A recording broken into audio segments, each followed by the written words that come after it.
Assalamualaikum warahmatullahi wabarakatuh. Perkenalkan, nama saya Apriliani Nurhidayati dari kelas 2 SMP Terpadu. Di sini saya akan mempresentasikan hasil makalah saya yang mengusung tema sejarah FPI.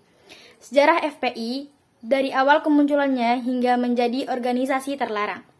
FPI atau Front Pembela Islam resmi dibubarkan oleh pemerintah pada hari Rabu. Hal ini disampaikan langsung oleh Menko Polhukam Mahfud MD dalam konferensi pers di kantor Kemenko Polhukam. Saat ini pemerintah melarang aktivitas FPI dan akan menghentikan setiap kegiatan yang dilakukan FPI karena FPI tidak lagi mempunyai legal standing bagi sebagai ormas maupun sebagai organisasi biasa, kata Mahfud MD.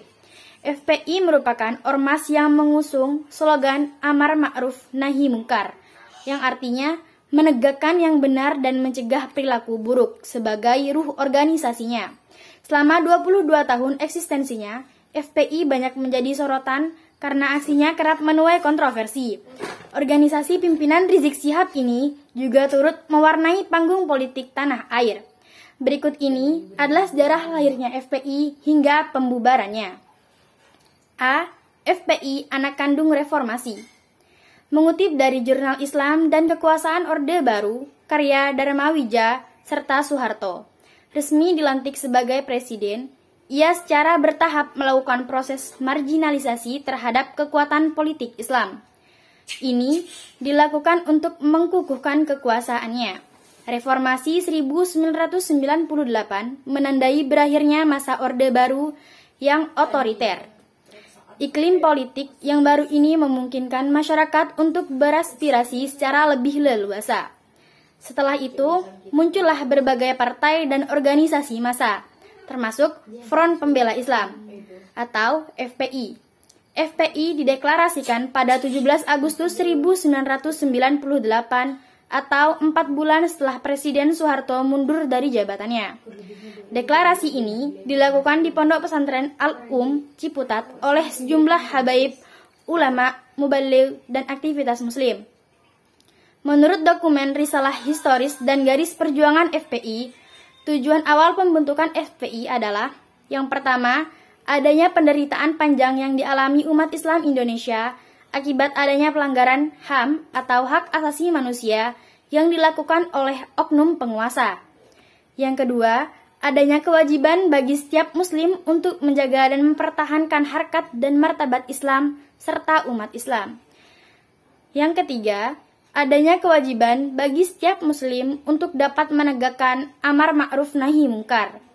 Mengutip jurnal Reinterpretasi Gerakan Dakwah Front Pembela Islam, tulisan Mahfud Safeuddin, tokoh yang memelopori berdirinya FPI adalah Habib Muhammad Rizik Syihab.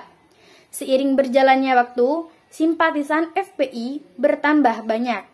Mereka pun membentuk kepengurusan FPI di berbagai daerah. B. Rekam jejak FPI. Dalam buku Premanisme Politik yang dirilis Institut Studi Arus Informasi atau ISAI, dijelaskan bahwa pada awalnya FPI merupakan komunitas yang menjadi salah satu elemen anggota PAM, Swakarsa, Pasukan Pengamanan Masyarakat Swakarsa. PAM Swakarsa dibentuk untuk membentuk TNI menyukseskan sidang istimewa MPR pada November 1998. FPI tercatat beberapa kali terlibat dalam demonstrasi pada Desember 1999. Masa FPI mendatangi Balai Kota untuk menuntun Gubernur DKI Jakarta Sutioso